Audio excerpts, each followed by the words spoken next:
এক দেশে ছিল এক সমৃদ্ধিশালী রাজ্য, যার নাম স্বর্ণপুরী। সেই রাজ্যের রাজা ছিলেন বীরেন্দ্র কিশোর। রাজার হাতিশালে হাতি, ঘোড়াশালে ঘোড়া আর ধনধান্যে ভরা রাজকোষ, কোনো কিছুরই অভাব ছিল না। কিন্তু এত সুখের মাঝেও রাজার মনে ছিল এক গভীর ক্ষত। কিছুদিন আগেই রানী পরলোক গমন করেছেন।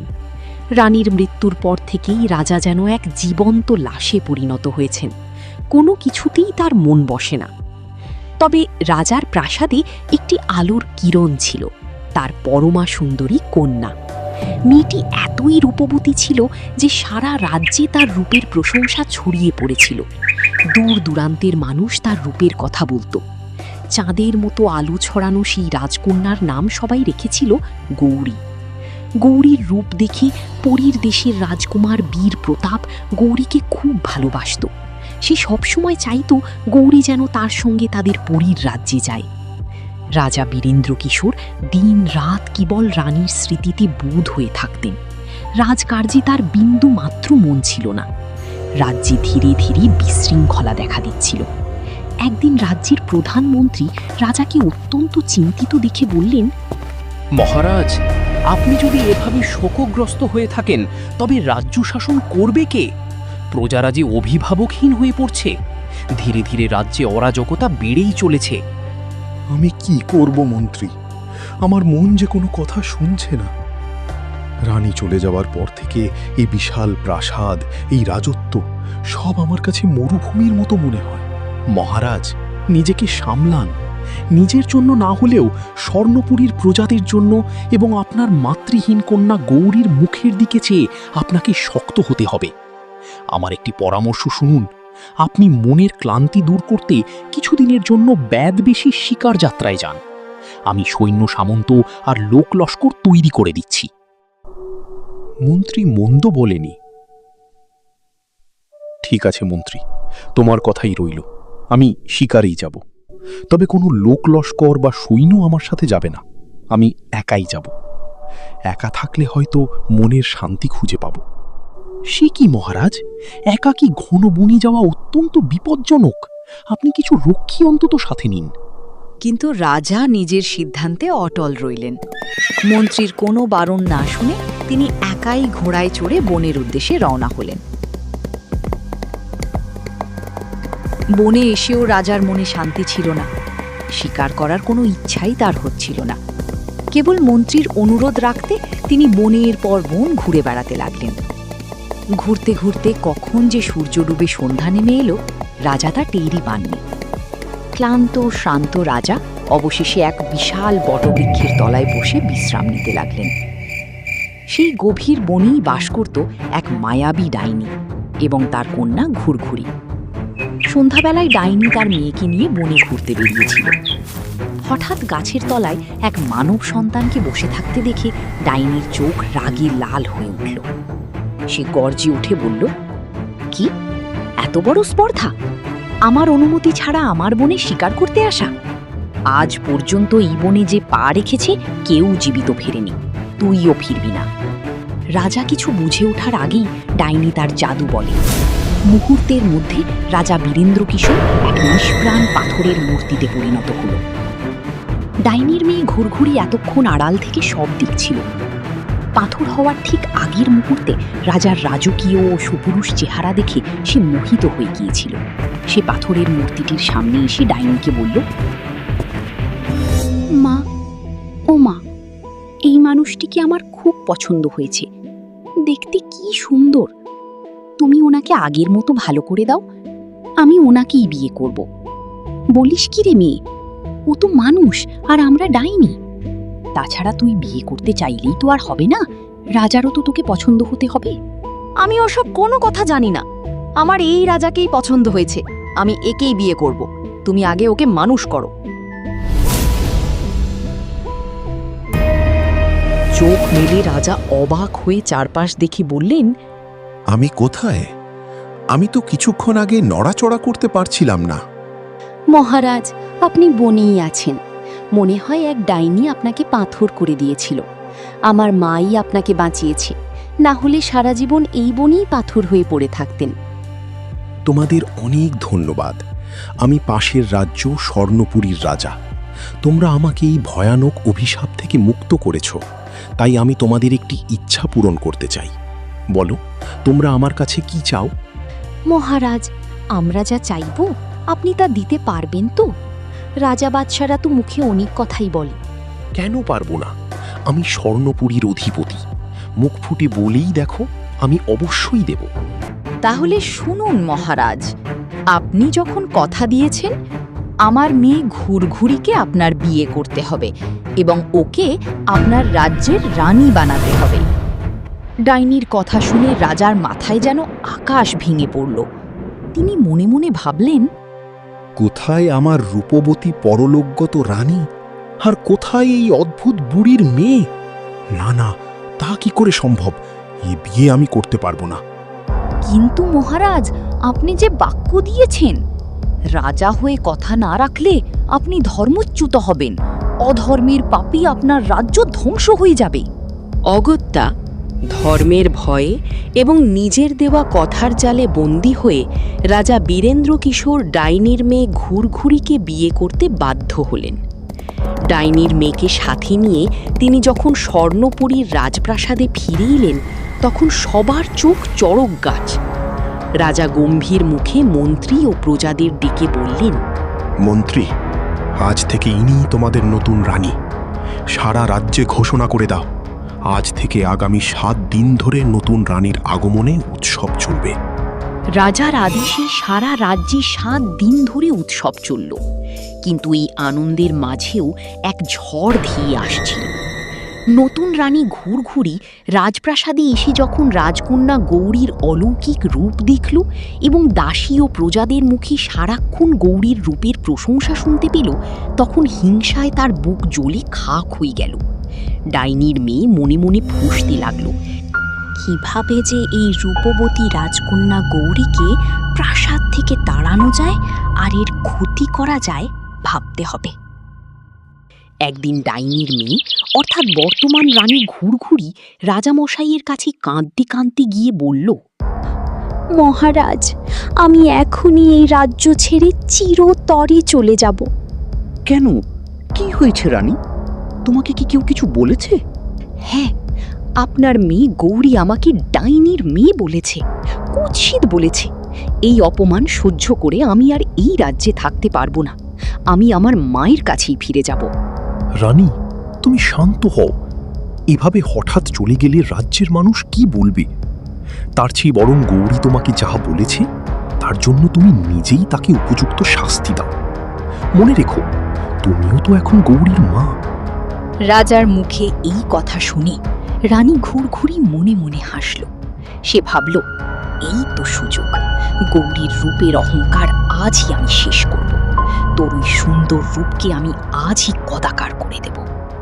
আচ্ছা রানী, আমি এখন রাজ দরবারে যাচ্ছি। রাজামশাই চলে যেতেই রানী ঘুরঘুরি তার 2জন বিশ্বস্ত আর হট্টাকট্টা চাকরকে ডেকে পাঠালো।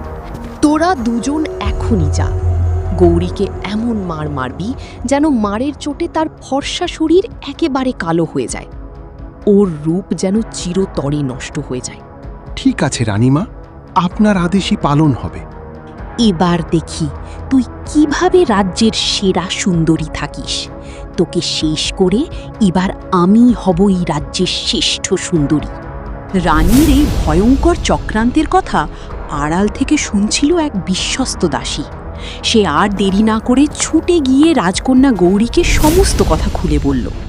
সৎমায়ের এমন নিষ্ঠুর পরিকল্পনার কথা শুনে গৌরীর মন ভয়ে কেঁপে উঠল। সে কান্নায় ভেঙে পড়ল। ঠিক সেই মুহূর্তেই সেখানে হঠাৎ হাজির হলো প্রতাপ। সে গৌরীকে অভয় দিয়ে বলল, রাজকন্যা, আপনার ভয়ের কোনো কারণ নেই। পরীদের রানী আপনাকে অন্তরের থেকে ভালোবাসেন। তিনি আপনার কোনো ক্ষতি হতে দেবেন না। কথাটি বলেই প্রতাপ অলৌকিকভাবে বাতাসেই অদৃশ্য হয়ে গেল।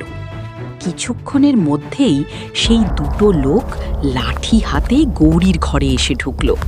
তারা নিষ্ঠুরভাবে গৌরীকে আঘাত করতে লাগলো। কিন্তু কি আশ্চর্য, গৌরীর গায়ে একটুও ব্যথা লাগছে না, এমনকি তার শরীরে একটা কালশিটের দাগও পড়ছে না। এরা এত মারছে, তাও আমার গায়ে লাগছে না কেন? নিশ্চয়ই পরিদের রানী অলৌকিক ক্ষমতা বলে আমাকে রক্ষা করছেন এবং দয়া করছেন। এদিকে মারতে মারতে চাকরগুলো যখন ক্লান্ত ও কাহিল হয়ে পড়েছে, ঠিক তখনই সেখানে এসে হাজির হলো খোদ রানী ঘুরঘুরি। সে হিংসায় অন্ধ হয়ে চিৎকার করে বলতে লাগলো, থামলি কেন? মার, আরো মার, জোরে মার। রানীর চিৎকার শুনে চাকরগুলো আবার দ্বিগুণ উৎসাহে উঠে পড়ে লাগলো। এইভাবে প্রায় ঘণ্টাখানেক ধরে অত্যাচার চালানোর পর তারা ক্লান্ত হয়ে গৌরীকে ছেড়ে দিল। গৌরী তখন বিছানায় গিয়ে এমনভাবে শুয়ে ব্যথায় কোঁকাতে লাগলো যেন সত্যি সত্যি তার শরীর ভেঙে পড়েছে। রানী ঘুরঘুরি তা দেখে তৃপ্তির হাসি হেসে সেখান থেকে চলে গেল। তারপর থেকে ঘুরঘুরি রূপবতী গৌরীর উপর অত্যাচার মাত্রা বাড়িয়ে দিল। দেশের সব মানুষ কেন গৌরীর রূপ আর গুণের প্রশংসা করবে? সে দিন রাত হিংসায় জ্বলে পুড়ে মরছিল। শেষে একদিন রাগ আর সহ্য করতে না পেরে গভীর রাতে ঘুরঘুরি তার বিশ্বস্ত দাসীদের ডেকে পাঠাল। ঘুমন্ত গৌরীকে একটা পালকির ভেতর পুরে সে চাকরদের আদেশ দিল, একে এমন জায়গায় রেখে এসো যেখান থেকে ওর কোনোদিন ফিরতে না পারে। চাকরেরা গভীর নিশ্ছিদ্র অন্ধকারে ঘেরা এক ভয়ানক বনে নিয়ে গেল। এ তোমরা আমাকে কোথায় নিয়ে এলে? আর আমি এখানে কেন? এই অন্ধকার বনের ভিতরে কেন? রানী আদেশ দিয়েছেন আপনাকে গভীর বনে ছেড়ে যাওয়ার জন্য। না না, আমাকে ফেলে যেও না, আমাকে সঙ্গে নিয়ে চলো। আমি তোমাদের হাত জোড় করছি, তোমাদের পায়ে পড়ছি, আমাকে নিয়ে চলো সঙ্গে করে। মেয়েটি কত কাঁদল, কত মিনতি করল, নিষ্ঠুর চাকরদের মন একটুও গলল না। সকালে ঘুম থেকে উঠে ঘুরঘুরি রাজাকে গিয়ে বানিয়ে বলল, মহারাজ, কাল সন্ধ্যাবেলা গৌরী নদীর ধারে হাওয়া খেতে গিয়েছিল। অসাবধানবশত পা পিছলে গভীর জলে পড়ে গেছে, আর তাকে খুঁজে পাওয়া যায়নি। না না রানী, এ তুমি কি বলছো? আমার গৌরী কি হলো? হায় হায় হায় হায়। এ কথা শুনে রাজা শোকে ভেঙে পড়লেন। সারা দেশের মানুষ কেঁদে ভাসাল। প্রজারা সবাই মনে মনে বুঝল এই নিশ্চয়ই দুষ্টু রানীর কোনো চক্রান্ত, কিন্তু রানীর ভয়ে মুখে কেউ একটা কথাও বলার সাহস পেল না। এদিকে সেই ভয়াল বনের মধ্যে একলা বসে কাঁদছিল গৌরী। কাঁদতে কাঁদতে তার মনে পড়ল পুরী রানীর কথা। হে পরীর রানী, তুমি না আমাকে ভালোবাসতে? তোমার কথা যদি সত্যি হয় তবে আমায় রক্ষা করো, আমার বড় ভয় করছে। রাজকুমারী, পরীর রানী আপনার জন্য এই মায়াবী গাড়ি পাঠিয়েছেন, আসুন। ঘোড়ায় টানা সেই জাদুকরী রথে চড়ে গৌরী এসে পৌঁছালো পরীদের রাজ্যে। গৌরীর পা রাখা মাত্রই চারিদিকে মধুর বাদ্যযন্ত্র বেজে উঠল, আর আকাশ থেকে ঝড়ঝড় করে বৃষ্টির মতো ঝরতে লাগলো রং বেরঙের ফুল। পরীর রানী নিজে এগিয়ে এসে রাজকন্যাকে রাজপ্রাসাদে নিয়ে গেলেন। এমন আশ্চর্য ও সুন্দর বাড়ি মানুষের দেশে কল্পনাও করা যায় না। আরে, এ কি আশ্চর্য! এই ঘরের দেওয়াল জুড়ে কেবল আমারই ছবি আঁকা। পরীর রানী তার মনের কথা বুঝতে পেরে হেসে বললেন, আমি তোমাকে নিজের মেয়ের মতো ভালোবাসি গৌরী, তাই আমার ঘরে তোমার ছবি এঁকে রেখেছি। তুমি আমার কাছেই থেকে যাও, খুব সুখে থাকবে। আর প্রতাপ আমার ছেলে, আমি ঠিক করেছি তার সাথেই তোমার বিয়ে দেব। সেদিন রাতে গৌরীর চোখে ঘুম এলো না। পরীর বাড়ির ঐশ্বর্য আর আরামের কোনো কমতি ছিল না ঠিকই, কিন্তু তার মন পড়ে রইল ও বাবার কাছে। বাবাকে দেখার জন্য তার মন কেমন করতে লাগলো। তাছাড়া এখানকার জাদুকরী পরিবেশ দেখে মনের কোণে একটা অজানা ভয়ও উঁকি দিচ্ছিল। সকালে উঠেই সে রানীকে বলল, মা, আমি বাড়ি ফিরে যেতে চাই। আমাকে না দেখে বাবা হয়তো কেঁদে কেঁদে অন্ধ হয়ে যাচ্ছেন। তুমি যেও না, তুমি ওখানে গেলেই তোমার উপরে তোমার সৎমা আবার অত্যাচার করবে। তার থেকে তুমি এখানেই থেকে যাও। না, আমি বাড়ি যাব, আমি বাড়ি যাব, আমি বাবার কাছে যাব। পরীরা সকলে তাকে থেকে যাওয়ার জন্য অনেক অনুরোধ করল, কিন্তু গৌরীর এক কথা, আমি বাবার কাছে যাব। আচ্ছা, তুমি যদি তোমার বাবাকে দেখতে চাও, আমি এখনই দেখাতে পারি। এই দেখো। এই বলে সে জাদু করতেই ঘরের এক কোণে একটা মায়াবী আয়না ভেসে উঠল। দেখো, কি দেখতে পাচ্ছ? গৌরী দেখল একটা অন্ধকার ঘরে তার বাবা বসে অঝরে কাঁদছেন আর মেয়ের নাম ধরে ডাকছেন, আর পাশেই দাঁড়িয়ে ঘুরঘুরি বিষ ঠেলে বলছে, সে তো মরেই ভূত হয়ে গেছে, মিছিমিছি কেন তাকে ডাকছো? তার কথা ভুলে যাও। বাবার এই দশা দেখে গৌরী আর স্থির থাকতে পারল না। সে কেঁদে উঠে বলল, তোমরা বড় নিষ্ঠুর, কেন আমাকে এখানে আটকে রেখেছ? আমায় এক্ষুনি আমার বাবার কাছে ফিরিয়ে দিয়ে এসো। গৌরীর জেদ দেখে প্রতাপ আবার সেই সোনার রথে করে রাজার প্রাসাদের সদর দরজায় গৌরীকে নামিয়ে দিয়ে প্রতাপ দুঃখ ভারাক্রান্ত কণ্ঠে বলল, আমাদের ওখানে থাকলে তোমার ভালো হতো গৌরী, কিন্তু মনে রেখো, আমাদের রাজ্য থেকে কেউ যদি একবার নিজের ইচ্ছায় চলে যায়, তবে কবর না হওয়া পর্যন্ত সে আর কোনো দিন সেখানে ফিরতে পারে না। নিজের কবর বা মৃত্যু না হওয়া পর্যন্ত পরীর দেশের দরজা তার জন্য বন্ধ। এই বলে প্রতাপ বিদায় নিল, আর গৌরী গুটি গুটি পায়ে বাবার ঘরে ঢুকল। গৌরীকে হঠাৎ সামনে দেখে রাজামশাই প্রথমে ভূত ভেবে ভয়ে চিৎকার করে উঠলেন। ভূত, ভূত, ভূত! কে আছো, কে আছো? আমাকে বাঁচাও! না বাবা, আমি ভূত নই, আমি ফেরত এসেছি, আমি তোমার গৌরী। তারপর যখন গৌরীকে ছুঁয়ে এবং তার কথা শুনে বুঝতে পারলেন যে এ কোনো ছায়া নয়, তার নিজের মেয়ে, তখন তিনি কাঁদতে লাগলেন। এমন সময় ঘুরঘুরিও সেখানে ছুটে এলো।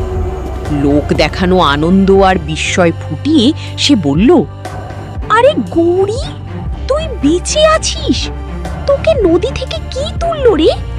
চল চল, আমার ঘরে চল। বলেই সে গৌরীর হাত ধরে প্রায় টেনেই নিজের মহলে নিয়ে গেল। রাজামশাই ফ্যাল ফ্যাল করে তাকিয়ে রইলেন। রানীর আচমকাই দাপটে তার মুখ দিয়ে কোনো কথাই সরল না। সেদিন সন্ধ্যায় ঘুরঘুরি তার ডাইনি মাকে ডেকে বলল, মা, গৌরীটা তো আবার ফিরে এসেছে। মেয়েটা এত চতুর যে ওকে কোনো ফাঁদে ফেলা যাচ্ছে না। এমন একটা অসম্ভব কাজের কথা বলো যা ও কোনোভাবেই করতে পারবে না, তাহলেই আমি ওকে শাস্তি দিয়ে শেষ করে দিতে পারবো। ডাইনি তখন কুটিল হেসে একটা সুতোর গুলি এগিয়ে দিয়ে বলল, এই সুতোর গুলিটা ওকে দিয়ে বলবি জট ছাড়াতে।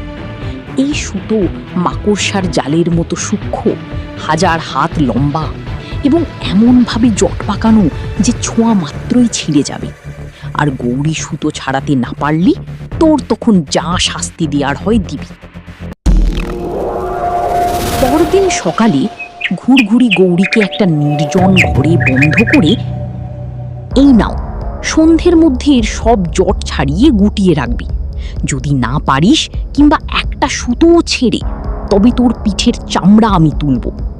সুতোর গুলি নিয়ে গৌরী মহাসমুদ্রে পড়ল। সুতো তো খোলেই না, উল্টে একটু টানলেই টুকরো টুকরো হয়ে যায়। উপায় না দেখে গৌরী কাঁদতে কাঁদতে বলতে লাগলো, এবার বুঝি ঘুরঘুরি আমাকে মেরেই ফেলবে। হায়, কেন আমি পরীর রানীর কথা শুনলাম না? কেন সেই স্বর্গ ছেড়ে চলে এলাম? তার এই আকুল আকুতি শেষ হতে না হতেই প্রতাপ সেখানে এসে দাঁড়াল। প্রতাপ কোনো কথা না বলে তার জাদুদণ্ড বা লাঠিটি দিয়ে সুতোর গুলিটা আলতো করে ছুঁয়ে দিল। অলৌকিকভাবে সব জট মুহূর্তে খুলে গেল এবং ছেঁড়া সুতোগুলো জোড়া লেগে এক নিখুঁত সুন্দর গুলিতে পরিণত হল। সন্ধ্যায় ঘুরঘুরি এসে যখন দেখল কাজ সম্পূর্ণ, তখন সে রাগে ফেটে পড়ল। কোনো খুঁত না পেয়ে শেষে বলল, কি নোংরা করে গুটিয়েছিস! এই বলে গৌরীর গালে ঠাস ঠাস করে 2-3টে চড় মেরে চলে গেল। পরদিন ঘুরঘুরি আবার ডাইনির শরণাপন্ন হলো। এবার ডাইনি এক মস্ত ঝুড়ি পাখির পালক দিয়ে বলল, এবার একে এই পালকগুলো আলাদা করতে বল। ঘুরঘুরি সেই পালকের ঝুড়ি শুদ্ধ গৌরীকে একটা ঘরে বন্দি করে বলল, এখানে হাজার রকমের পাখির পালক মেশানো আছে। এক এক জাতির পাখির পালক আলাদা করে এক একটা গোছা বানিয়ে রাখবি। একটা ভুল হলেও তোকে জ্যান্ত কবর দেব, মনে থাকে যেন। এত বিচিত্র রঙের পালক, এমন সব পাখি আমি কোনো দিনও চোখেও দেখিনি, নামও শুনিনি। আমি কি করে বুঝবো কোনটা কোন পাখির পালক? হায় হায় হায়, এখন আমার কি হবে? অগত্যা সে এক পাশে বসে কাঁদতে লাগলো। গৌরী চোখ মুছে তাকিয়ে দেখল ঝুড়ির তলা থেকে হাসি মুখে উঠে দাঁড়িয়েছে প্রতাপ। প্রতাপ তার জাদুর লাঠিটি ঝুড়িতে ঠেকাতেই ঝুড়ির ভিতরেই সমস্ত পাখির পালক সুন্দরভাবে গোছা বেঁধে সার দিয়ে সাজিয়ে গেল। সন্ধ্যায় এসে এই পরিপাটি দৃশ্য দেখে ঘুরঘুরির মাথায় রক্ত চড়ে গেল। সে তক্ষুনি ছুটে গেল ডাইনি মায়ের কাছে। এবার ডাইনি মায়ের কাছ থেকে এক জাদুকরি বাক্স নিয়ে এলো ঘুরঘুরি। পরদিন সকালে সে বাক্সটি গৌরীর হাতে দিয়ে বলল, এই বাক্সটা নিয়ে বড় জঙ্গলের ধারের পুকুর পাড়ে রেখে আয়। এর ভেতরে খুব দামি আর আশ্চর্য জিনিস আছে। খবরদার, কৌতূহলবশত বাক্স খুলবি না আর কারো হাতে দিবি না। আমি তো জানি মেয়েদের কৌতূহল বেশি। গৌরী নিশ্চয়ই কৌতূহল সামলাতে না পেরে বাক্সটা খুলবে, আর খুললেই ঘটবে সর্বনাশ। প্রকাণ্ড এক মাঠ পার হয়ে তবেই সেই জঙ্গলে যেতে হয়। মাইলের পর মাইল হেঁটে ক্লান্ত গৌরী মাঠের মাঝখানে এক বটগাছের তলায় একটু জিরোতে বসল। বাক্সে কোনো তালা চাবি ছিল না, ডালাটা একটু ঠেললেই খোলা যায়। গৌরী ভাবল, বাস্কটা খুলে একটুখানি দেখলে কি আর ক্ষতি হবে? আমি তো আর ভেতরের জিনিসে হাত দিচ্ছি না, শুধু চোখ বুলিয়েই বন্ধ করে দেব। এই ভেবে সে বাক্সের ডালাটি যেই খুলেছে, অমনি ফিনকি দিয়ে ফড়িংয়ের মতো ছোট ছোট বুড়ো মানুষ বের হতে লাগলো। বাক্স থেকে বেরিয়ে সেই ক্ষুদে মানুষের দল পরম আনন্দে মাঠময় নাচতে আর দৌড়াদৌড়ি করতে শুরু করে দিল। প্রথমে গৌরী বেশ মজাই পেল।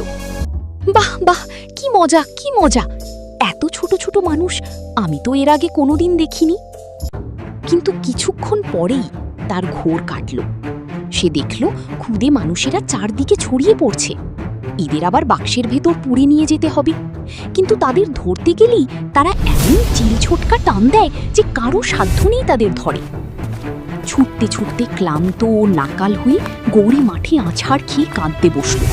সে আফসোস করে বলতে লাগল, হায় ভগবান, কেন আমি এই ঢাকনা খুলতে গেলাম? কেন একটু বুদ্ধি খাটালাম না? প্রতাপ, তুমি কোথায়? আর একটিবার এসে যদি আমায় বাঁচাও, আমি আর কোনোদিন এমন অসাবধান হব না। মুহূর্তের মধ্যে প্রতাপ সেখানে এসে উপস্থিত হল। তার হাতের জাদুর লাঠি দেখা মাত্রই ক্ষুদে মানুষের দল ভয় পেয়ে সুরসুর করে বাক্সের ভেতর ঢুকে গেল।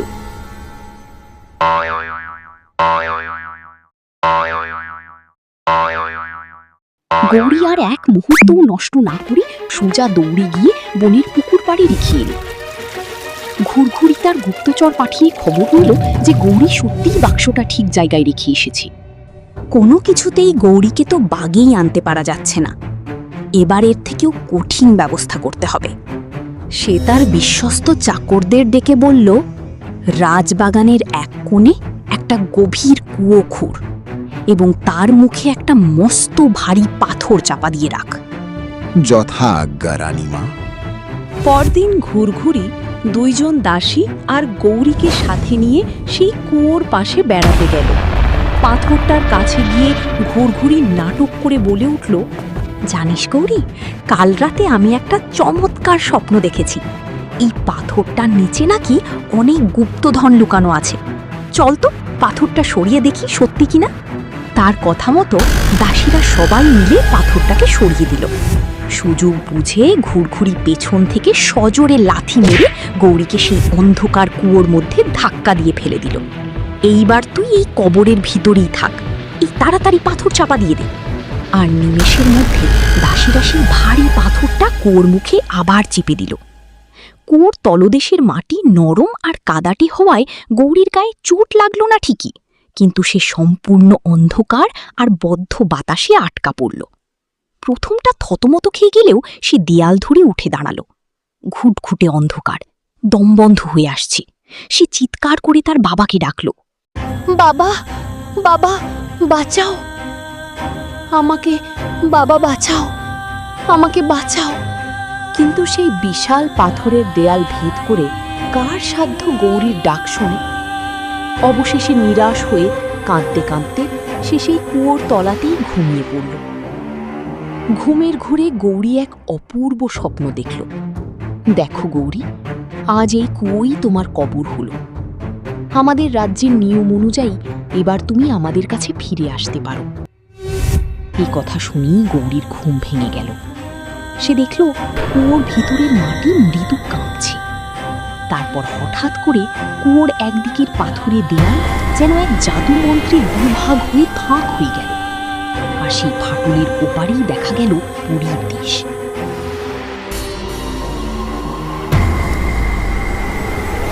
তারপরে গৌরী পরিদেশে গিয়ে উপস্থিত হল। তারপর পরিমা গৌরী আর তার ছেলে বীরপ্রতাপ দুজনের বিয়ে দিল, আর গৌরী পরীর দেশেই থেকে গেল। এদিকে রানী ঘুরঘুরি রাজামশাইয়ের কাছে এসে উদ্বেগের অভিনয় করে বলল, মহারাজ, সকাল থেকে রাজকন্যা গৌরীর কোনো খোঁজ পাচ্ছি না, জানি না সে কোথায় গিয়েছে। এসব তুমি কি বলছো? গৌরী তাহলে কোথায় গেল? তারপর রাজামশাই চারিদিকে অনেক খোঁজ খবর করলেন, কিন্তু গৌরীর কোথাও কোনো সন্ধান পেলেন না। এইভাবেই কিছুদিন কেটে গেল। একদিন ঘুরঘুরির মা, যে আসলে একজন ডাইনি, সে ঘুরঘুরির মানে রানীর সঙ্গে দেখা করতে এলো। দুজনে একটা ঘরে বসে অনেক গল্প করছিল। কথায় কথায় রানী ডাইনিকে বলল, মা, এখন আমার আর পথের কাঁটা নেই। এখন সারা রাজ্যে কেউ আর গৌরীর রূপ নিয়ে কথা বলতে পারবে না। এখন এই রাজ্যের একমাত্র রূপবতী আমি, কারণ সেই রাজকন্যাকে আমি জ্যান্ত কবর দিয়েছি। বাহ বাহ, খুব ভালো, খুব ভালো। তবে মা, তুই যে ডাইনির মেয়ে আর আমি ডাইনি, এ কথাটা আজ পর্যন্ত রাজা জানতে পারেনি তো? না না মা, জানতে পারবে কি করে? রাজামশাইকে তো আমি বিভিন্ন কথায় ভুলিয়ে রেখেছি। আর সেই দিন যে তুমি রাজামশাইকে পাথর করে দিয়েছিলে, সে কথা তো রাজামশাই এখনো জানেনি, আর কোনোদিন জানতেও পারবে না। ঠিক সেই সময় রাজামশাই ওই ঘরের পাশ দিয়েই যাচ্ছিলেন। তাদের এইসব কথাবার্তা রাজামশাইয়ের কানে গেল। সব সত্য জানতে পেরে রাজামশাই মনে মনে বললেন, তাহলে আমাকে চক্রান্ত করে ফাঁসিয়েছে। এই দুজনকে আমি ওদের অজান্তেই আগুনে পুড়িয়ে মারব।